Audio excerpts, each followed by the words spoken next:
Because what really makes a human being, is our essence, is the spirit that animates the physical form. Well, there's also another factor, and that is that they actually feed off the energy. They're vampires. The Zeta Reticulan Greys. The Greys, right. They're vampires. Is this where we get our vampire legends? A lot of our vampire legends? I don't know about that. I don't know if that has to do with it. I don't really know. I wouldn't be surprised, to be perfectly honest with you. But they feed off the energy. They can even bottle the energy and use it for later times.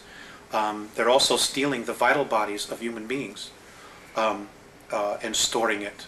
So, I mean, they're just doing some really horrific things here that other races just simply wouldn't conceive of doing. Now, are you familiar with Salvador Freixedo?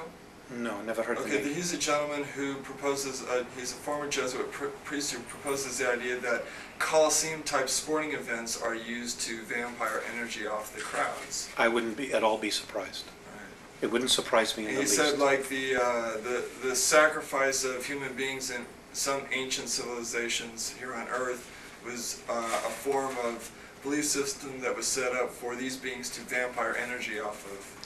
I wouldn't be surprised at that either. Okay. Now, our wars here, it's the exact same thing. And to all of your viewers, I'm going to give you some homework. It is an absolute must that you go out and get the book, The Gods of Eden by William Bramley. It is an excellent introductory book that will bring you right up to speed with what's going on. It is over 80% accurate with the information in there, and I strongly suggest that people read it. It's excellent. And the 20% that isn't accurate revolves around what type of ideas?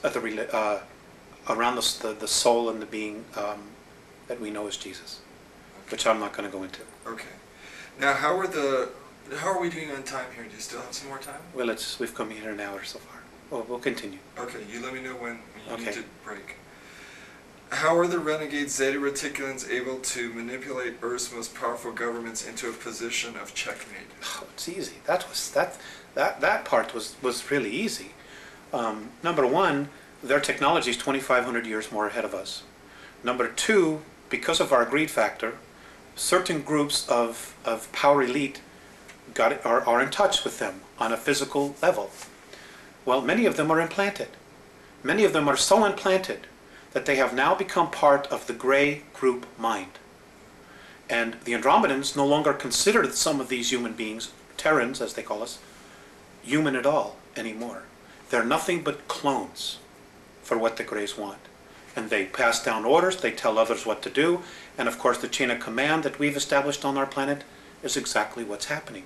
Also, playing on the greed factor, those who are still human, they look at the fact that, well, they're here, they're the rulers, we can still maintain our place of privilege in the world, so we'll form the new priesthood.